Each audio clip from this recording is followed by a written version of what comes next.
CJ Flyer back with another YouTube video here to predict the Western Conference Finals contenders, pretenders, play-in teams, and the teams that are just pure trash for the upcoming NBA season 2024-2025. I just finished recording the one for the Eastern Conference, which was uploaded yesterday. So if you haven't seen that one already, I recommend you check that out as well. Or you can watch this one first and then go over to that video, whichever way you want to play it out.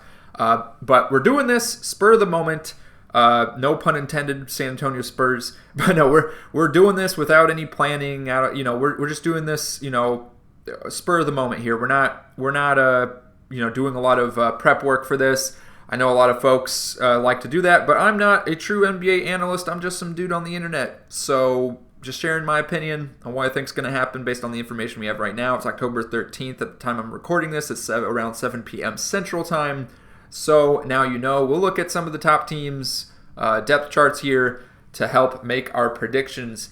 But without further ado, let's get right into it. It's not going to be as cut and dry as the Eastern Conference. I think the predictions for the West, as I'm sure it is true with other NBA analysts, YouTubers, and what have you, the predictions are across the board are probably very volatile as far as who's making the playoffs, who's not, who's a contender, who's not.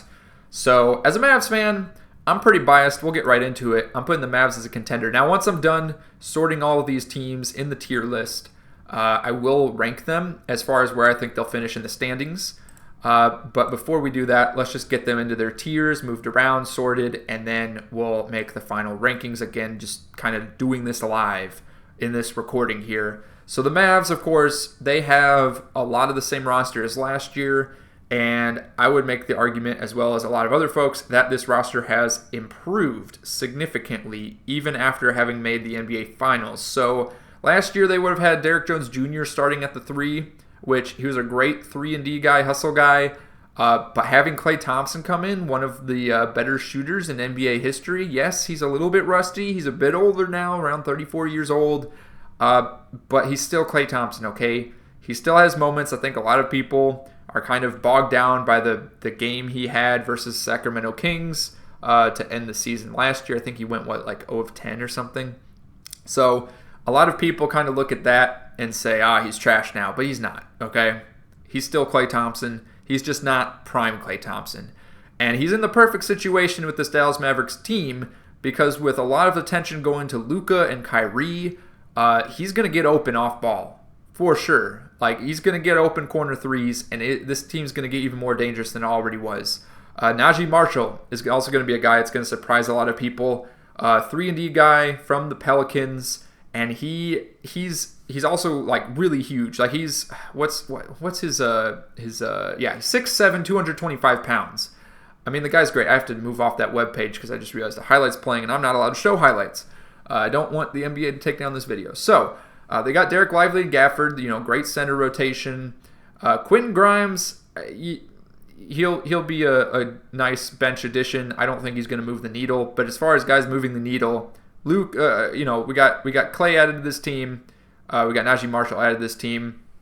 And the way I see it, you've essentially replaced Tim Hardaway Jr., Josh Green, and Derrick Jones Jr. with Klay Thompson, Najee Marshall, and Quentin Grimes, and I guess you could throw Spencer Dinwiddie in there. And I'm taking the new group over the old group pretty much every single time. It's going to be unfortunate losing Derrick Jones Jr. He's very athletic, and I love seeing the alley-oops thrown to him, and his athleticism is going to be greatly missed, but I'd rather have Klay and Najee Marshall, personally. No, nothing against Derrick Jones Jr., but all right, I've spent way too long talking about my favorite team. Let's move on to the next teams here. And again, these are in no particular order. I'm leaving the Trailblazers in the trash for the moment. Same with the Jazz. Timberwolves. Now, this team, I thought it would be pretty cut and dry earlier before the Karl-Anthony Towns trade. I would have stuck them in the contender slot. Now, I'm not so sure. I'm leaning towards pretenders, and we're going to talk about that here. So, they just completed the trade, Karl-Anthony Towns for Julius Randle and Dante DiVincenzo. And Julius Randle's not a bad player, and he's going to surprise people, especially the casual fans, because there's a reason he was All-NBA a couple years. But as far as the fit with this roster, I really just don't see it. I think Naz Reid's actually going to slide into the starting position here. And Rudy Gobert will be coming off the bench at some point in the season or against some teams. Would not surprise me to see that. Or at least see Naz Reid get more playing time. So I can see that happening. They lost Kyle Anderson in the offseason to the Warriors. They added Joe Ingles.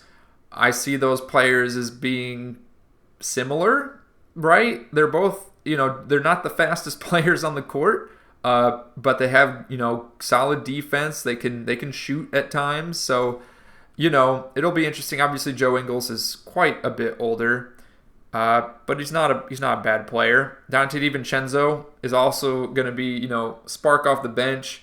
The Knicks kind of sold high on him, right? Last year was, especially in the playoffs, his best year in his career. So it'll be interesting to see if he can continue that coming off the bench for this Timberwolves team. But yeah, I actually think the Wolves got worse from this move. I like Dante DiVincenzo, but I'm not necessarily sure that he's going to be the same player that he was with the Knicks last year.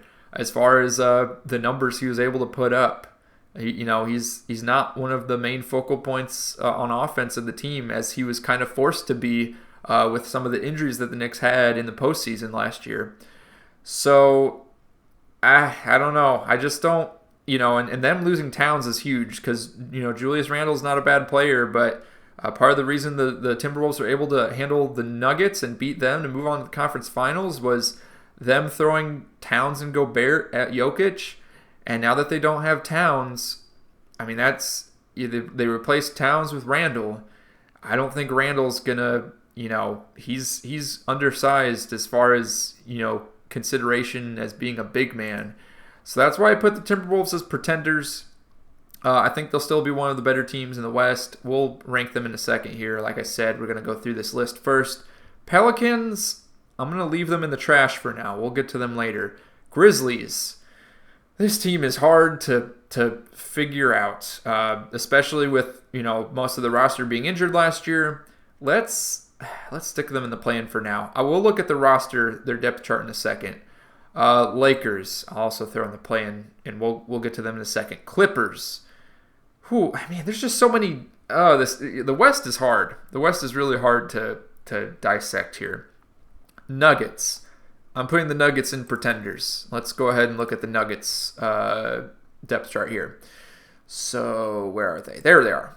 All right, Denver Nuggets. They got Jamal Murray, Christian Braun, Michael Porter Jr., Aaron Gordon, and Nikola Jokic. They went another offseason losing one of their key role players without necessarily adding a role player that is equal in value as far as what they can provide on the court. They basically, you could say they traded Kentavious Caldwell-Pope for Russell Westbrook as far as, who they got in the rotation. And I don't know if anyone watched Russell Westbrook in the playoffs last year, but it was not pretty. There are claims being made that he was not put in a position to succeed with his role on the team. And I do believe that as far as what team could, get the most out of Russell Westbrook at this point in his career, I think the Nuggets are that team. They are very unique in their offensive structure. But I still am not leaning towards that improving the Nuggets' chances of making the conference finals, let alone the NBA finals. So I'm of the believer that the Nuggets got worse, as I think a lot of people probably are. And yeah, for that reason alone, they're in pretenders, and they're going to be towards the back end in pretenders. I'm going to skip to the Thunder here right away. I just think the Thunder are contenders this year. I think they had the unfortunate pairing with the Mavs in the conference semifinals. And I do think if they were on the other side of the bracket, they probably could have made the conference finals. They added Alex Caruso in exchange for Josh Giddey in the offseason with that trade. They also got Isaiah Hartenstein they got him as a free agent.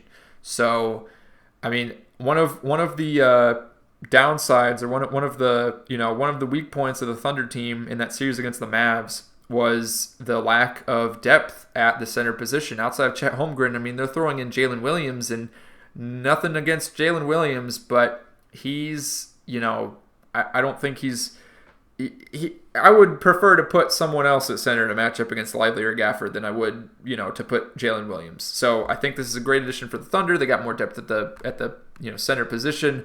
Caruso is, he's a quality defender as we've seen in the past. He's a proven playoff player as well, as we saw with the Lakers in 2020. So this team definitely got better, and they were already one of the best teams in the West. So easily I put Thunder and Mavs as contenders going into next season. Now let's go ahead. San Antonio Spurs. Man, see, this is why it's so difficult. There's so many new players on new teams. The Clippers. Let's talk about the Clippers. This is going to be fun. All right, LA Clippers. Oh my goodness. Oh, this depth chart is pathetic. Oh man. Yeah, so talking about these Clippers. Kawhi, I think he's out indefinitely. Is that right? It's just going to be the James Harden show. Derrick Jones Jr., he's going to get his time to shine on this team. Yeah, and then there's issues with PJ Tucker, and I think he's out indefinitely as the front office and the coaching, I guess they're like trying to figure out his situation as far as playing time and whatnot. Sounds to me like he's going to get a buyout. I don't know. I think this team's in the trash. I don't even think the Clippers are a play-in team this year. And that's really sad given that they got their new arena. But man, I think the Clippers are going to be one of the worst teams in the West. Same with Portland, same with the Jazz. Pelicans. Okay, so hold on. We got 6 teams right now. We need to put 10 teams from contenders to play in, right? Okay, so let's go down the list. Let's start with the Pelicans here. We need to add 4 more teams into this top 10. Out of these, how many teams we got here? We have 9 teams. I would add the Pelicans. I would add the Suns. I'd add the Rockets. I'd add the Warriors, and I'd add this. Well, coincidentally, they're all in order. Okay, so wait a minute. That's 6. Oh no, that's 11 teams. Okay, we need to figure this out here. Let's look at each one of these teams' rosters first to kind of make this determination. I told you I didn't plan for this. We're doing this live. Why is the Pelicans depth chart only showing 2 players? This has to be broken. Why? Oh my goodness. There's the Clippers depth chart. What the heck happened earlier? All right. So this is what the Clippers got. It still doesn't give me any confidence in this team. I don't know why. Man, ESPN's bugging out here. All right, let's go back. None of this information changes my mind about the Clippers, by the way. They're going to be very dysfunctional without having 2 top players. I think at this point, every playoff team, let alone a contending team, every playoff team needs to have like 2 star players leading the way.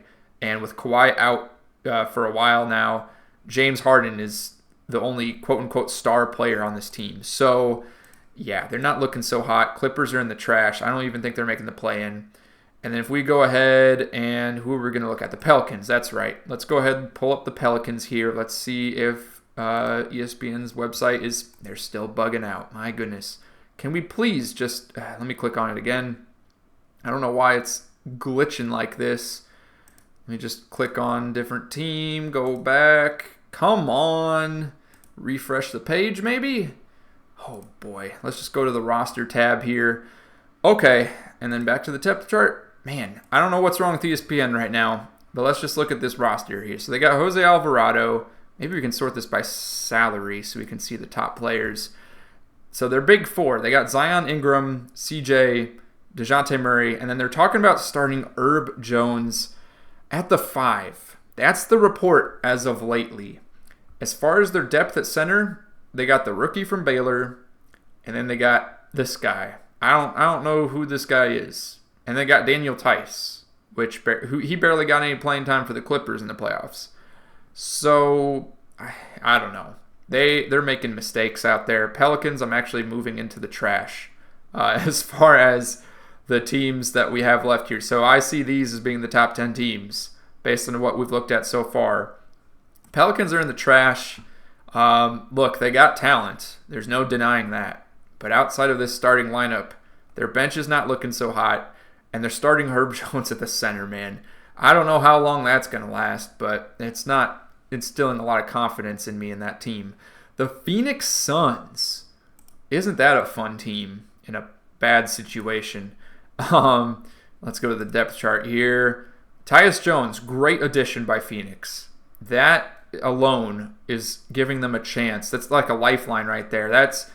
Man, it actually kind of makes me nervous. The Suns could actually make some noise, I think, pending they got any injuries or anything.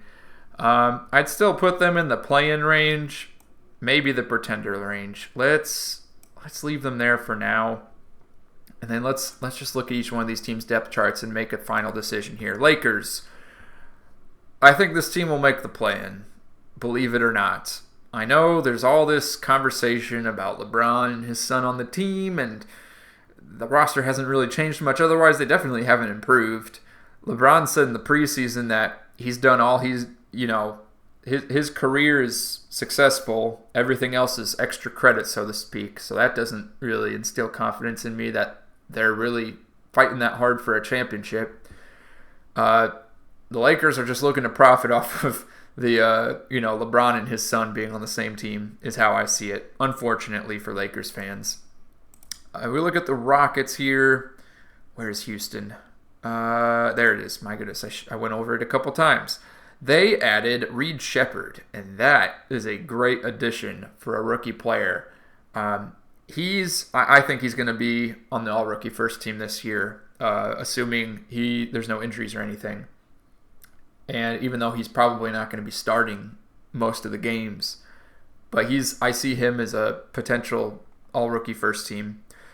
This roster had a great finish to the season last year, and I think they're going to take the next step up, especially with the Clippers getting worse. And I actually don't believe in the Sacramento Kings, and we'll get into reasons why in a moment. But yeah, Houston Rockets looking pretty solid so far as upcoming season and how they finished the season last year. Let's talk about the Sacramento Kings. So they added DeMar DeRozan. I know a lot of people are excited about that. But as far as, they lost Harrison Barnes and replaced Barnes with DeRozan. I mean, do we really believe that gets the Kings, moved up a spot or two? I just don't see it, especially with some of these other teams improving. The Suns got better with adding Tyus Jones. The Grizzlies are going to be much better. The Warriors, I think, are actually decent. The Spurs definitely got better. And with Wembanyama in year two, that's going to get very dangerous. I don't think, maybe we can replace the Lakers with the Kings. I think there's a narrative in place, not to get into like any kind of conspiracy theories here, but I think the Lakers will probably get the 10th spot. I think it'll happen. Would not surprise me. So, yeah, I just think, there's a lot of good teams in the West, and I think a few of these teams would be a play-in team in the East if they weren't in the West. But that's just the unfortunate nature of things here. So that's why I have the Kings as in the trash. They'd be a play-in team at least in the East, if not a playoff team in the East. But being in the West, they're in the trash. I hate to say it, but that is just how the cookie crumbles. Let's talk about the Warriors, because that's a fun team. They added Buddy Hield. They also added Kyle Anderson to this team and DeAnthony Melton. So they got some quality role guys here. The one thing I'm kind of disappointed in is they did not improve on their center rotation. I'm not a big believer in Trace Jackson Davis. I don't know if it's because I'm a Purdue fan and he went to IU, but I don't know. For the future of this team, they don't need like a star center, but Draymond's only getting older. Steph will still be good. He probably won't be contending for MVP, but he'll still be good. And the rest of this team, I think they had some good role guys. So I do think, they at least have play-in potential. I don't think they're getting much farther than the first round. But that is where I see the Warriors. Now the Spurs. Ooh, man, the Spurs, they are a dangerous team. They got Chris Paul. He might get traded by the deadline. I could see that happening. Get some more assets for a team that's trying to contend for the championship. Maybe they want to add a veteran Chris Paul to the roster, and the Spurs get some assets in return, some future draft capital, if you will. Could definitely see that happening. Yet to be determined, of course. I'm no wizard or anything. I can't predict what's going to happen here. But anyways, they add Stephon Castle to this team from UConn. solid player to have off the bench as a rookie. They got Harrison Barnes. He's going to be solid to have in addition with Keldon Johnson there. Wemby is only getting better. I mean, this team's actually somewhat dangerous, and I think they'll be a play-in team this year. They're going to be towards the back end, but they'll be a play-in team. Now, who else do we want to talk about here? We're not even going to look at Portland, Utah, and LA Clippers. We're already assuming they're in the back end. Okay, so now we need to sort these teams because we've looked at these rosters. Actually, the only one I didn't look at. Did we look at the Grizzlies? I don't think we have. Let's go ahead and take a look at them and talk about what they got going on. So, John Morant, obviously we'll see how he deals with injuries in this upcoming season, but I think it's safe to assume that he'll at least play the majority of the season, hopefully. They got Marcus Smart, Desmond Bane, Jaren Jackson Jr., and the bench is looking solid. Luke Kennard, Marcus Smart, Vince Williams, G.G. Jackson. Those guys, G.G. Jackson, Vince Williams, shined when the other guys were out. Scottie Pippen Jr. is not too bad. Zach Edey, do I even need to mention him? Obviously, I'm very biased, very high on Zach Edey. Yeah, I think this roster is looking really solid. I don't think they're going to be a top 4 team in the West, but I do think they are up there. I think we have to put them play-in. I don't think anyone's thinking they're a pretender for the championship. I'd put them at play-in, probably at the 7th seed. Lakers, I'm putting at, honestly, we'll put Lakers there. We're going to start sorting these, all right? So now we're going to get the order down. Pelicans are going to be the 11th. Kings at 11th.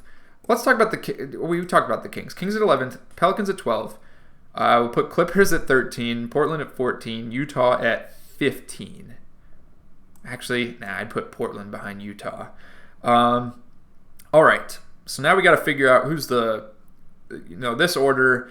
I'm very biased, but I'm kind of leaning towards putting Thunder over the Mavs. And I actually don't truthfully think the Mavs will finish as a... There's high potential the Mavs don't even finish as top 2 because the guys they have on the roster, I could see them trying to rest Luka, be careful with him throughout the season, kind of like they are in the preseason right now. He's got an injury, so to speak, but I think they're just trying to be careful and rest him, make sure he's ready for the regular season. And the Mavs are historically off to slow starts quite often, so would not be surprised to see them at 2. As far as the 3rd best team in the West, I am leaning towards, these Nuggets they're a weird team. I'd put the Timberwolves at 3rd for now. And 4th team, this is difficult. Honestly, I almost want to move the Grizzlies up. Is that weird to say? I kind of like the Grizzlies. And I don't know if it's the Zach Edey situation or what, but I kind of like, and I don't like the Nuggets. But do I think the Grizzlies are better than the Nuggets? But the Nuggets got Jokic. So I think we'll stick with this order here. And then as far as the other teams, we got Phoenix, we got Houston. It is really competitive in the West. But I think this might be the order we stick with here. I'm thinking this is it. We got Thunder at 1, Mavs at 2, Timberwolves at 3, Nuggets at 4. Although I'm a little iffy about Nuggets at 4. Outside of Jokic, I'm starting to be a non-believer in this team. We got Phoenix at 5, but that one's also assuming that there's no injury issues with Durant. But I think them adding Tyus Jones makes the team much more well-rounded. They finally have a true point guard on that team. We got Grizzlies. And this one's a huge wild card too. I know some people are going to have them top 3 in the West. Some people are going to have them out of the playoffs completely. I'm a believer. I'm a believer they're a playoff team. Guaranteed playoff team.